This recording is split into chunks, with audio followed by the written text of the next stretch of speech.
আসসালামু আলাইকুম। সাদের মা বলছি, সবাই কেমন আছেন? ভালো আছেন? আমরা ভালো আছি। আমি আর সাদ বাবু বাজার গোছাচ্ছি। এই যে বাজার নিয়ে আসলাম। আর এই যে এক সাদ বাবু হয়েছে দুনিয়ার আকানটা করে খাইতে ঘরের ভিতরে।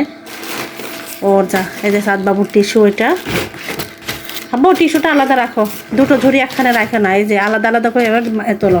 এটা কি তুলবা? এই যে সাদ বাবুর জন্য কমলা। এটা কার? তোমার? হ্যাঁ, ওরটাও নিয়ে নেবে। এটা কার? এটা কার? সাদ বাবুর জন্য কলা। তোমার এগুলা থাক থাক, এগুলো থাক।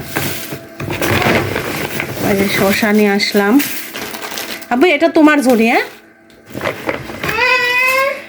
সব কিছু বের করি, তারপর আছে যেটা একদমই শেষ সেটা নিয়ে আসলাম আর কি।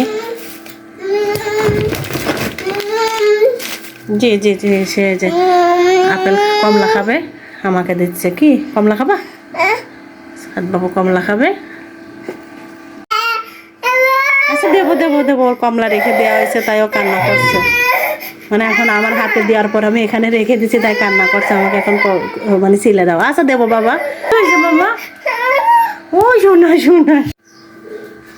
কাঁচা বাজার, মুদির বাজার, ফলের বাজার, এই সব মিলাই মিশা যেটা যেটা প্রয়োজন কিছু করে নিয়ে আসলাম। আর এই যে সাদ বাবু খেলা করছে, জি জি জি। এটা কিনে আসলাম, ও মাংস, এটা গরুর মাংস নিয়ে আসলাম। বেচারা মাংস নাই। কমলা খাওয়ার জন্য পাগল হয়ে যাচ্ছে একবারে।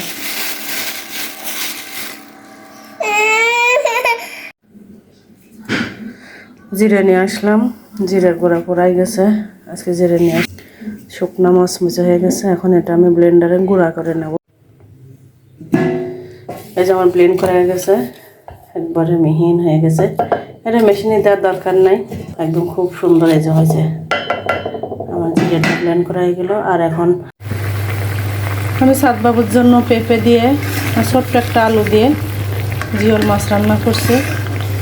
একদম মশলা, কাঁচা ঝালের একটু জিরার গুঁড়া আর হলুদের গুঁড়া দিয়ে এই যে আমি সাদ বাবুর জন্য জিওল মাছ তরকারি রান্না করছি পেঁপে দিয়ে।